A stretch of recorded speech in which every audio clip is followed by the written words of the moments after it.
Bonjour à tous et bonne année 2023 pour ce premier podcast de GoPhoenix cette année. GoPhoenix, c'est une plateforme pour accompagner les reconversions dans la tech à travers trois parcours, trouver sa voie, trouver sa formation et trouver son premier emploi. Aujourd'hui, j'ai le plaisir de recevoir Wadi, qui s'est reconverti dans le marketing et qui était juriste préalablement. Bonjour Wadi, Bonjour, bonjour, bonjour, et merci de me recevoir. C'est un vrai plaisir. avec plaisir. Est-ce que tu pourrais commencer par te présenter et présenter ton parcours? Me présenter, je m'appelle Wadi Belhachemi, j'ai 34 ans. Je suis aujourd'hui chargé de projet marketing au sein de l'entreprise Maïf, du coup, qui est un assureur, je crois, bien connu, disons, du grand public. Mon parcours, somme toute, on va dire que sur la partie études, c'est classique. Moi, j'ai fait un master de droit. J'ai un master en droit des affaires avec une spécialisation en droit des assurances. Et après une première expérience comme rédacteur juridique, donc comme juriste chez Groupama, j'intègre la Maïf pour travailler côté sinistre.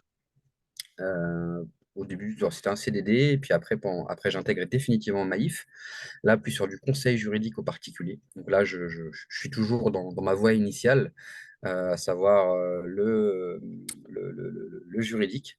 Et moi, parallèlement à ça, notamment au moment où j'arrive à Paris pour prendre ce poste de conseiller juridique, parallèlement à ça, par rapport à une de mes passions pour l'écriture, j'ai une sollicitation externe qui me permet de prendre une mission en freelance dans la publicité comme concepteur-rédacteur. Je vois ça un peu comme un hobby. Je me dis que ça va me permettre de m'amuser, d'aller vers mes premiers amours un peu créatifs et artistiques. Et ça se passe hyper bien, tellement bien que derrière, on me fait d'autres propositions. Et je dépasse un peu le seul sujet com et le seul sujet création pour aller poser des stratégies de marque, des identités de marque, travailler sur des brand books, des choses comme ça. Et donc, on se rapproche tout doucement de problématiques un peu plus marketing qui dépassent le seul sujet communication.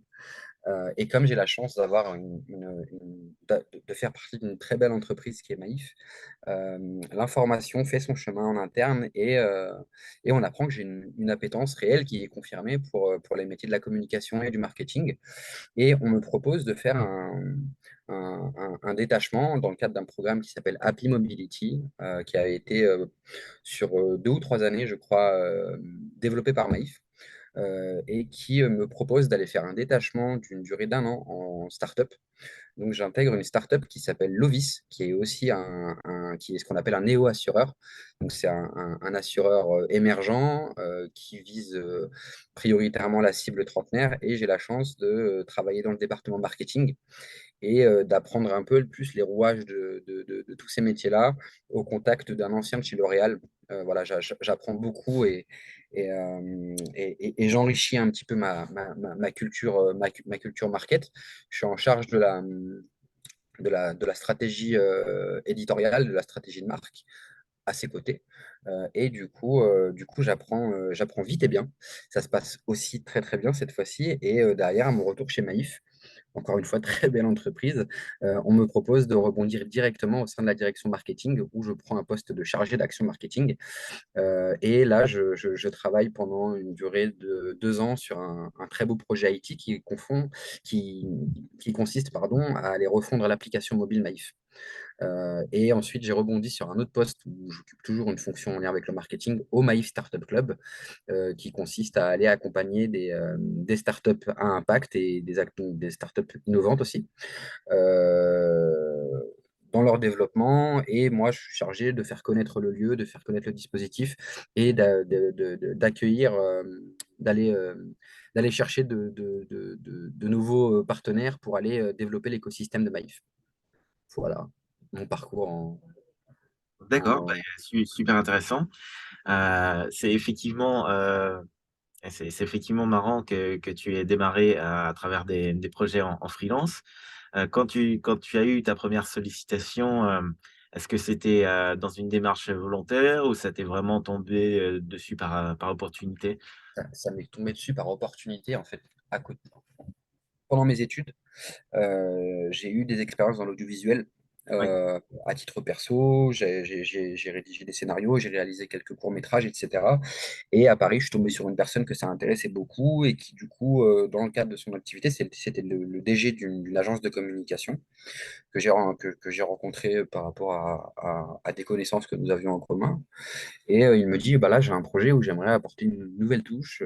J'ai besoin d'écrire une mini-série pour une marque de sport. Fais cette proposition et du coup, voilà. Donc, c'est un peu un concours de circonstances, clairement. d'accord. Donc tu fais cette, 1re mission, ça se passe bien, mais là tu es encore, juriste. À Ouais. partir de quel moment commence à cheminer l'idée d'évoluer vers le marketing? Ah, quand on commence à se rapprocher de ces métiers qui reposent un peu plus sur la proactivité individuelle, sur la réflexion personnelle, assez naturellement, on met son métier en comparaison et Ouais, on se pose la question, est-ce que je suis vraiment heureux là-dedans? Et deux, est-ce que c'est là que je suis le meilleur? Et du coup, c'est à ce moment-là, en fait, au bout d'une ou deux expériences, j'ai commencé à me questionner quand même sur l'opportunité et voir comment il pourrait y avoir d'autres voies qui s'ouvriraient à moi. Mais à ce moment-là, je ne connais pas le dispositif Happy Mobility que j'ai évoqué. Il y a aussi cette crainte. Je me dis, qu'est-ce que va penser mon employeur? Est-ce que ça veut dire. À ce moment-là, il y a plein de questions, pas mal de pensées limitantes aussi, en se ouais, disant, mais j'ai pas de formation dans le marketing, j'ai pas fait d'école de commerce, je suis un produit de la faculté de droit. Donc voilà, mon parcours jusqu'ici justifie ma position actuelle. Et, euh, et voilà, et c'est là que l'employeur, pour le coup, et la politique RH de la Maïf joue un rôle assez déterminant dans ma trajectoire. super. Effectivement, tu touches du doigt la question du syndrome de l'imposteur. Heu, Oui. quand tu évolues vers le marketing, je ne sais pas si tu as mentionné, que tu as fait une formation ou non, mais, comment as-tu appris le métier? Est-ce que c'est au fil de tes missions ou, Alors, j'ai eu la chance de côtoyer des gens extrêmement compétents au cours de chacune de mes expériences. Euh, le syndrome de l'imposteur, effectivement, il est ultra présent alors, de toute façon, je crois qu'on peut avoir les uns et les autres une prédisposition à être plus touché par le syndrome de l'imposteur. En ce qui me concerne, ça a été quand même très prononcé. Donc beaucoup de questionnements, pas de formation. Et donc voilà, c'est un fait.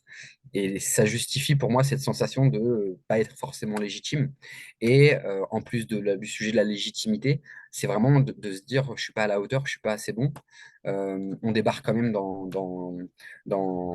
dans un univers professionnel qui est qui est à l'instar de ce qui peut être le cas du droit, et aussi très codifié, où il y a beaucoup d'anglicismes, où, euh, où on parle beaucoup en acronyme, où tout est tout le temps en mouvement, où ça bouge beaucoup, où on passe d'un travail où on prend le temps à un travail en mode projet, où en plus, moi, au moment où j'opère cette, euh, ce virage, disons, le sujet de l'agilité est hyper à la mode. Et du coup, la plupart des organisations dans lesquelles j'ai travaillé se mettent en mode agile. Et du coup, tout va beaucoup plus vite. Les jalons sont beaucoup plus proches les uns des autres. On est sur un temps court et un temps où il faut qu'on soit efficace. Donc, euh, à la fois, ça a été hyper challengeant, et à la fois, je crois que cette réalité-là, elle m'a servi parce que de toute façon, il n'y avait pas le choix que d'avancer, ouais. de délivrer. Euh, et ouais, je crois que ce contexte m'a plutôt bien servi. Et j'hésite à parler au passé parce que le syndrome de l'imposteur, il reste toujours. Allez, on va dire qu'avant, je le portais comme un manteau. Là, je l'ai un peu mis dans ma poche arrière de jean, mais il est toujours là. Oui. Bah, je pense que c'est le lot de beaucoup de personnes, en reconversion de ressentir, ce genre ce genre de syndrome. Après, ça vient aussi avec la pratique et à force de faire des missions et de se confronter, au terrain qu'on Absolument. prend confiance. Et je crois aussi Puis que, entrepreneur, c'est quelque part une reconversion. Et ouais, il y a des sujets où je me sens peut-être un peu moins légitime pour avancer. alors je comprends effectivement complètement parce que justement au sujet de l'entrepreneuriat, à tort, on considère que son cœur de métier, c'est son expertise, alors que je crois le métier d'entrepreneur a ses spécificités. Et du coup, je sais pas, moi, si demain on- on crée une boîte de conseil en marketing, pour le coup, au-delà de la seule compétence marketing, la compétence entrepreneuriale, elle est identifiée, elle est identifiable, et ça peut justifier effectivement que on puisse se dire, est-ce que je suis bien, est-ce que je mérite cette casquette? Hmm. Donc, tu as parlé du syndrome de l'imposteur. Est-ce qu'il y a d'autres challenges auxquels tu as fait face durant ton parcours? Très clairement, comme je le disais, on arrive dans un univers où tout a un nom et où parfois une même chose peut avoir plein de noms différents, ce qui n'est pas forcément le cas dans le domaine juridique. Effectivement, c'est vraiment cette, cette découverte, vraiment sur l'immensité de toutes ces informations, de tous ces nouveaux modes de travail. Au début, très clairement, il y a cette peur à surmonter qui pour le coup, est, je crois, avec du recul, complètement justifiée. Il y a des moments où vraiment on se dit clairement, j'y arriverai pas. La marche est trop haute ou si elle n'est pas trop haute, elle est trop lointaine. Et du coup, le grand écart, je réussirai pas forcément à le faire. Surtout que voilà, c'est un domaine technique comme le droit, mais où, encore une fois, dans mon cas, j'ai eu cette chance de très vite travailler avec des gens très brillants. Et du coup, ça grossissait un petit peu le trait, hein, que ce soit au niveau du syndrome de l'imposteur ou au niveau de la marche du pas à franchir. Ça, pour le coup, suivre des gens qui vont très très très très vite et qui connaissent extrêmement bien leur métier, c'était pas forcément au début, je l'abordais pas de la manière la plus sereine qui soit, en tous les cas. Quand on pense marketing et juridique, on pense à la RGPD. Mais au-delà de la RGPD, est-ce qu'il y a des éléments en marketing sur lesquels tu parviens à valoriser ton expérience de juriste ou qui fait que ton expérience passée fait de toi un bon Alors, marketeur? alors d'un point de vue marketing, de toute façon, on porte à peu près surtout un regard business. Et du coup, on a amené à toucher du doigt des sujets qui sont hyper encadrés. Ça peut être sur le terrain contractuel, par exemple. Ça peut être la relation avec un prestataire sur un projet digital. Là, pour le coup, mon expérience passée, effectivement, ça me permet d'aller plus vite sur certains points. Après, je crois que plus qu'une matière, le droit est avant tout une méthode. Et ce mode de réflexion euh, qui est animé par la logique et par la méthode, justement, eh bien, ça m'a beaucoup servi dans mes nouvelles fonctions. En termes de posture aussi, en termes de posture, de capacité d'aller analyser, à avoir un regard assez vaste et avoir une hauteur de vue plutôt sur l'ensemble des sujets que je vais avoir assez rapidement.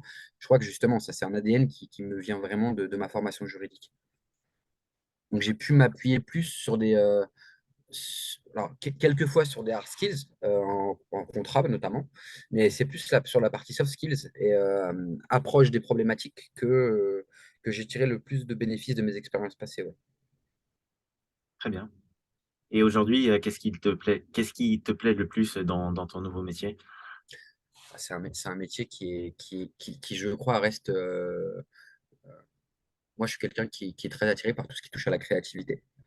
Et dans la manière d'inventer un dispositif, dans la manière d'aborder un nouveau business, dans la manière de nouer un partenariat, il y a toujours cette touche de créativité. Ce cadre, ce monde à créer, et c'est vraiment ce qui me plaît le plus. J'ai un, je- j'ai eu la chance, notamment sur ma précédente expérience, d'avoir une approche très produit du marketing et voilà, de toucher à d'autres métiers, que ce soit du design ou du dev. Et pour le coup, voilà, cette nourriture intellectuelle et le fait d'avoir comme interlocuteur des gens de tous horizons, parce que sur des fonctions de chef ou de chargé de projet, on est très, très, très souvent dans une logique de transversalité avec divers acteurs en interne ou en externe. Et ça, c'est hyper enrichissant. C'est une nourriture intellectuelle tous les jours, quoi. Donc, Génial. je dirais, en un mot, c'est vraiment la diversité. Et une dernière question pour conclure. Quel conseil donnerais-tu aux personnes comme toi qui souhaitent se reconvertir dans le marketing? N'ayez pas peur des mots et n'ayez pas peur de vous. Si vous vous posez cette question-là, si vous avez une appétence, allez-y. Je crois qu'à part quelques rares métiers, absolument tout peut s'apprendre et en pas de temps que ça. Pas tant de temps que ça, pardon. Je crois que voilà, quand on a de la volonté et qu'on a un vrai goût pour quelque chose, tout est possible. Un grand merci, Wadi. Merci à toi. À bientôt. À bientôt.